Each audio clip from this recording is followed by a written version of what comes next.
Olá, eu sou a Daniela Feijó, escritora, autora de Mirmeses e este é o Litera Mais, um canal para quem ama literatura ou quer amar e não sabe como. Vem que eu te mostro! No vídeo de hoje nós vamos falar sobre o conto A Cartomante, da série O Bruxo do Cosme Velho, nosso querido Machado de Assis. Vamos fazer uma análise deste conto. Se você ainda não leu, por favor, leia.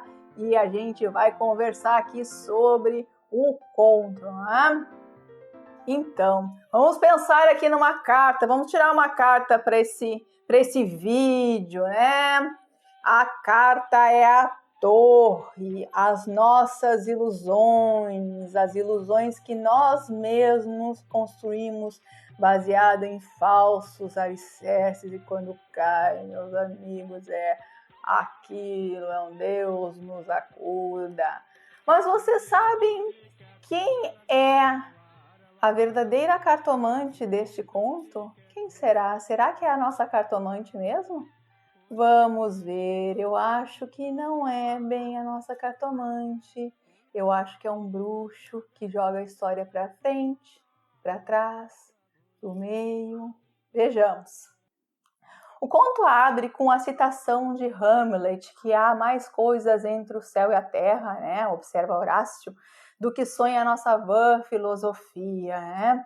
Então é essa explicação que a bela Rita está dando para o Camilo. Na verdade, ela tem uma relação de amante com o Camilo, porque ela trai o marido, que é o amigo do Camilo. Camilo é o terceiro na relação ali, e ela está traduzindo o Hamlet para o vulgar, segundo o narrador, né? A Rita ela é vista como uma pessoa com um pouco tonta, ele usa esses adjetivos assim para ela, né? Um pouco crédula, e o Camilo, ele dá risada dessa crença dela, porque ela foi consultar a cartomante, né, para saber da relação deles, por que o Camilo estava, de certa forma, ausente, as inquietações dela, e a cartomante percebe que ela que tem um problema, que é de um inamorato lá do moço Camilo,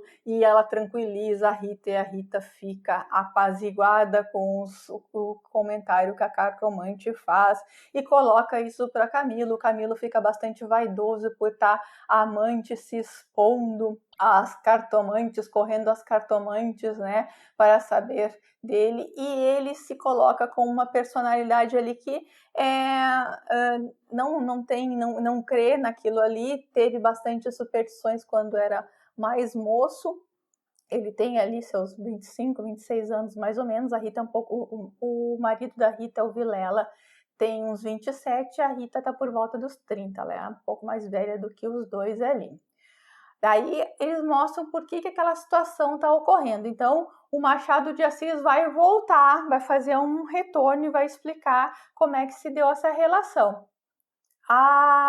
O Vilela, o marido da Rita, ele é amigo de infância do Camilo, e depois ele vai se voltar para a advocacia, a magistratura, e se muda, e lá ele conhece a Rita, e ele que é uma mulher bela, e aí o Camilo segue uma linha diferente, fica, né, ali no Rio de Janeiro, e o pai quer que ele seja médico, e ele não é, e o pai acaba morrendo, e a mãe dele vê uma carreira para ele no funcionalismo, consegue um cargo para ele, e ele é um cara que vai mais ou menos com a maré ali. E ele recebe uma carta do amigo Vilela, que o amigo largou a magistratura e vai voltar uma banca de advocacia no Rio. O Camilo o ajuda a se instalar.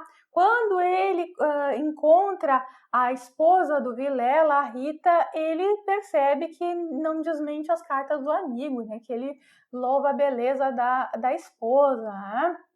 Mas Aí, com o tempo, a relação deles vai se aprofundando na casa do Vilela e da Rita. O Camilo é assíduo ali e ele nota certos avanços da Rita. E, em princípio, ele finge não perceber, mas nota que ela quer mais a atenção dele que do marido, enfim. E quando ele faz aniversário, ele ganha uma bela bengala do marido, do Vilela, né, do amigo, e da Rita um bilhete assim com palavras muito vulgares. Mas aí o narrador vai dizer: mas essas palavras para os amorosos podem significar grandes coisas. E a partir dali, a Rita, ela vai envolver o Camilo, né? E então ele usa que ela envolve como uma serpente, amassando os ossos, né? Depois inoculando ali o seu veneno, né? É a perfídia. E, na verdade, o caráter fraco, dependente, de certa forma covarde do Camilo faz com que ele se renda, né? Daí diz a frase: adeus escrúpulo, né? Que eles se acomodam como sapato e pé, e vão ter uma relação amorosa ali às escondidas do Vilela. O Vilela, ele mantém a confiança e a estima, então não percebe num primeiro momento, né? E o Camilo, ele passa, tempos depois, a receber umas cartas anônimas, que é um teor que chama ele de imoral e pérfido, né? Imoral porque ele quebra a fidelidade do matrimônio, né? Pelos valores da época ali. E pérfido porque ele trai a confiança do amigo, né? Mas ele fica desconfiado, mostra para a Rita, e a Rita diz que aquilo ali é de comentário das pessoas que estão com despeito, né, da relação deles ali. E a gente não sabe exatamente quem mandou aquelas cartas, inclusive tem análises que falam que talvez tenha sido a própria cartomante que tenha mandado ali, conduzindo a situação. Não sabemos, mas olhando a história com uma lupa aqui, essa aqui minha tá quebradinha aqui, essa é de família, afetivo. Olhando a história com mais atenção, tem uma parte ali da história que deixa assim uma dúvida pra gente, porque no lugar que eles se encontram, a casa de encontro era na antiga Rua dos Barbonos, onde morava uma comprovinciana de Rita. Esta desceu pela Rua das Mangueiras na direção de Botafogo, onde residia. Camilo desceu pela Guarda Velha. Então, a gente não sabe, mas essa frase está meio a esmo, assim, no conto. Talvez seja essa pessoa que está mandando, né, que conhece, mas podia ser outras, né, enfim.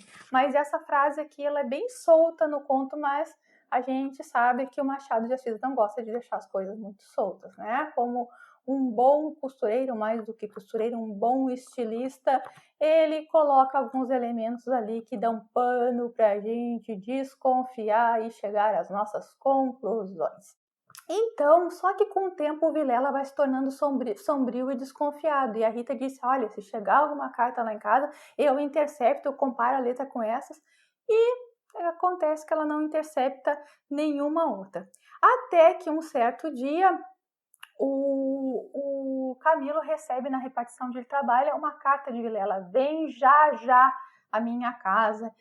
E fica assim impressionado, daí tem pensamentos que poderia ser, acha que vai encontrar uma Rita chorosa lá e inclusive ser ameaçado lá pelo Vilela, pensa até em levar um revólver lá e quem sabe, mas ele se cora desse episódio aí, porque ele acha que não seria desconfiança para tudo, mas ele fica com parte muito desconfiado e parte tentando, né, apaziguar suas dúvidas, e ele, assim que possível, pega lá o Tilbury, o carro da época, e vai com trote largo, pede para ir com trote largo para casa do Vilela. E aí ele encontra no caminho, ele passa pela rua da cartomante, né, que a Rita havia falado, explicado para ele onde era, e bem próximo à casa da cartomante tem um acidente ali, atravanca ali a rua, e aí o tio Uri dele não consegue passar.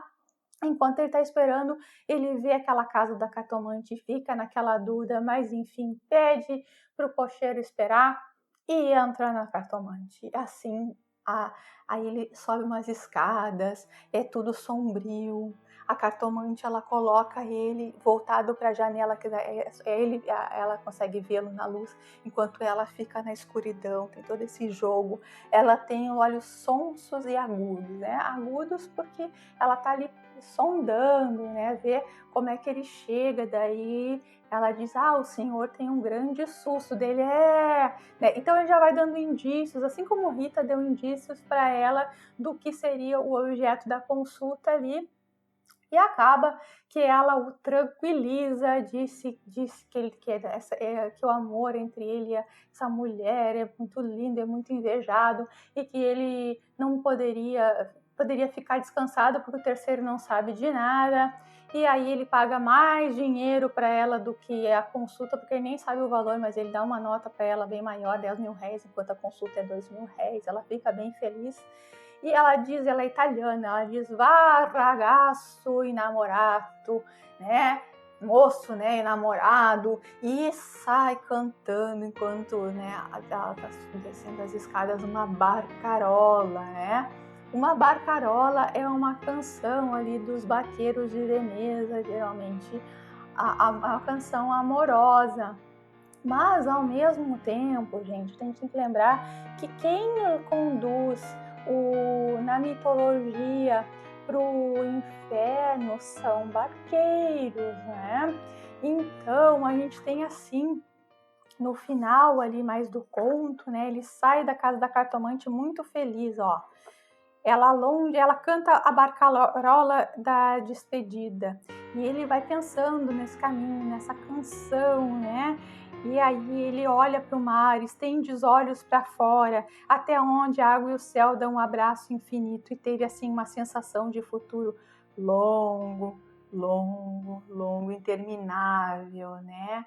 Então ele está caminhando para a morte. Tem esse som da barcarola que fica reverberando para ele, então ele está vendo um futuro muito bom, mas essa própria canção está antecipando que as coisas não são bem assim. É típico do bruxo, né? Tratar esses valores. Então, assim, a cartomante dá aquele efeito de mistério, de indizível, a ansiedade dele na subida, e depois a dissipação do medo e das ansiedades, né, quando ele sai da cartomante. Quando ele chega na casa de Vilela, encontra a Rita morta, dá um grito e Vilela dispara 2 tiros. Veja bem, o grande personagem desse conto, né, nós vamos ver que a cartomante desse conto, quem sabe é o bruxo. É o bruxo que maneja as cartas, que vai para frente, vai para trás. Ele dá um sentido dos personagens, que vem as cartas, o narrador que embaralha os personagens, a ação, faz suspense. Ele é como uma cartomante embaralhando, tomando o tempo do leitor, tomando a nossa atenção, nos deixando ansiosos e com suspense. A gente está provando a ansiedade do Camilo ali, quando ele vai fazer essa consulta. Quer dizer, o ciúme do Vilela não é visto, a dor do Vilela pouco tratada, o último ato do Vilela é uma coisa, o próprio romance da Camila e do Camilo e da Rita é tratado como uma coisa banal, um evento banal e corriqueiro, mas todo o foco do conto tá para aquela escuridão, o foco vai para aquela escuridão que é onde fica a cartomante, e o nosso bruxo vai embaralhando, fazendo a gente ficar totalmente envolvido. Que conto! Leiam este conto para quem não leu aqui. E comentem aqui, deixe o seu comentário. Certo, pessoal? Um beijo. Se você não é inscrito no canal, faça a sua inscrição, ativa a sinetinha e a gente se encontra nos próximos vídeos. Te vejo nos próximos vídeos da série O Bruxo do Cosme Velho. Vem muita coisa boa por aí, prometo. Beijos!